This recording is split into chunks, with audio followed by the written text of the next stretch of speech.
Vigils continue to be held across the country for an Owasso High School student, Nex Benedict, whose death has sparked questions and controversy in multiple cities and towns. Thanks for joining us tonight. I'm Rick Marinon. Vigils are being held as far away as New York City and Los Angeles. New at 9, Fox 23's Paris Rain is live in Tahlequah, where a vigil was held for Benedict tonight, with a look at the turnout and the message they are hoping to send. Yeah, Rick, just behind me is where more than 50 people gathered right here at Norris Park with candles lit in honor of Nex Benedict, where they shared their emotions and thoughts on the passing of Nex as families, friends, and communities mourn their loss. If anything, we're impassioned. The fire in our belly has been lit up again to continue to fight. If anything, it doesn't oppress or keep us from our voice from being heard.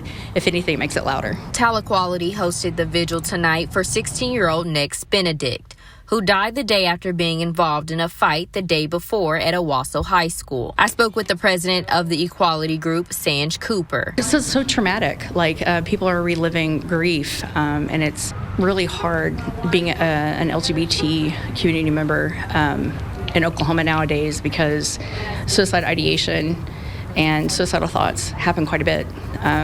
So it's very important to have that aspect at vigils, at Pride events even. So that's something I feel like this board brings to our events, is that compassionate nature, basically. At the vigil, they provided licensed therapists for those who needed the ability to talk about grief. For people to process the anger and the pain that we go through when we witness things like this. And then also shows the counterpart of the people that allow this to happen, that we're not going to take it anymore, that people are watching and people are not happy. Cooper says it's important to speak to someone when you are going through grief and bad thoughts. Cooper says that after the vigil, there's hope that this issue comes to a swift end with everything that's going on. Live in Tahlequah, covering news that matters, I'm Paris Rain, Fox 23 News.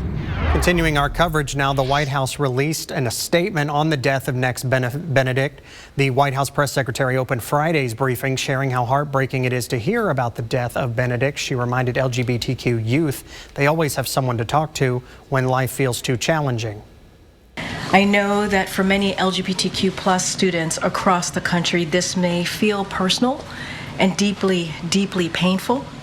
There's always someone you can talk to if you're going through a hard time and need support.